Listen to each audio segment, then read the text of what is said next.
สวัสดีสบีดอยมื้อนี้จะพาไปเที่ยวลาวเหนือไปผจญภัยไปชมธรรมชาติป่าสงวนแห่งชาตินำการแขวงบ่อแก้วเนาะซึ่งเป็นเขตอุทยานแห่งชาติแห่งหนึ่งที่อยู่เหนือสุดของประเทศลาวแล้วก็เป็นเขตที่ว่ามีเอกลักษณ์ส่วนตัวมีเรือนต้นไม้มีบรรยากาศที่ร่มเย็นต้นไม้อุดมสมบูรณ์แล้วก็มีป่าที่ยังอุดมสมบูรณ์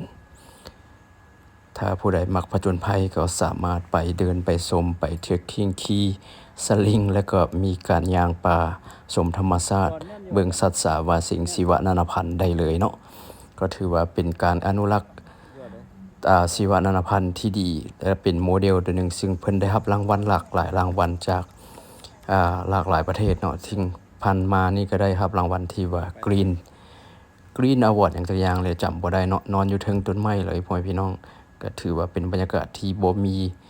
คือไผและบ่มีไผมีในประเทศลาวเฮานี่ถือว่าเป็นแห่งแรกแห่งทำอิฐในประเทศลาวก็ว่าได้เนาะอันนี้พนักงานเพิ่นหลังจากได้มีการบริการส่งข้าวส่งน้ำแขกเรียบร้อยแล้วก็ได้มีการพักผ่อนออกกำลังกาย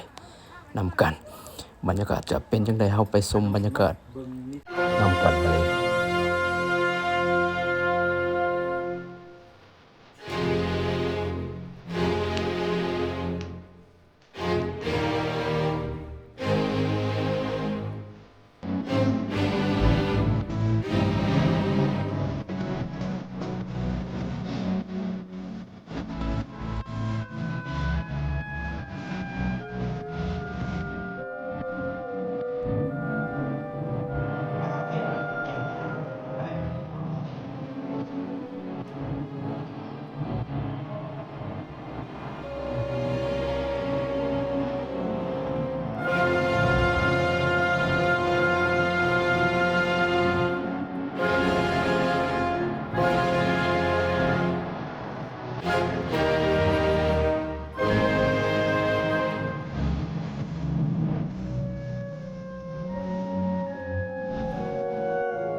อันนี้ไม่ได้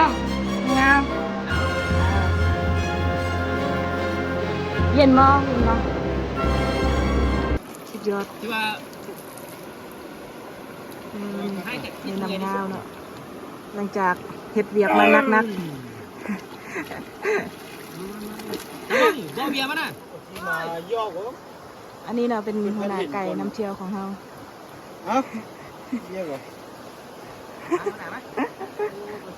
เป็นเดี๋ยวลาวเนาะพิเศษเดี๋ยวลาวต้องได้เข้าสนับสนุนอะไรพรีเซนเตอร์ของเราเนาะสปอนเซอร์เบียร์ลาวเบียร์คนจริงใจวันไหนกินยังได้จบกับเพียงจำนั้นวะกินยังได้จบกับเพียงจำนั้นหลายใจทุกทีเอาไข่ด้วยเลยดิมีไข่พิซซ่าเขียวเล็กแน่น้ำซากินจุดทับสงวนน้ำซาน้ำซาประมาณสัก มันเย็นแล้วกินจังเอาคนละ2เนาะเอามาสัก8บ่ครับ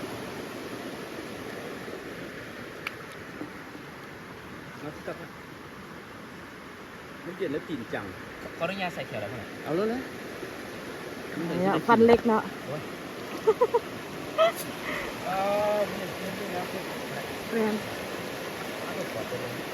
น้ำแตกเลยจ้ะน้ำเลย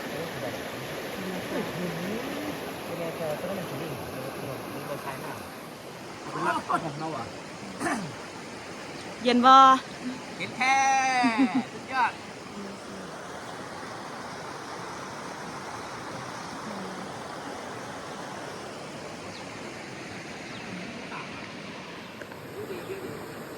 โอ้คักไว้ตัวนี้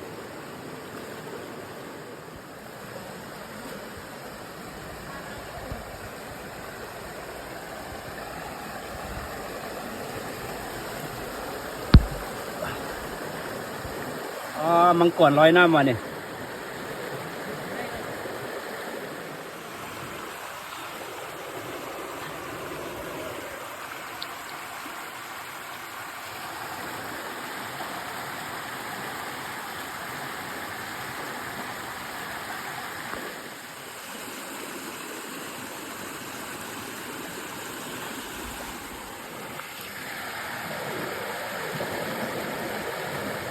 โอ้ฮิโรแซะ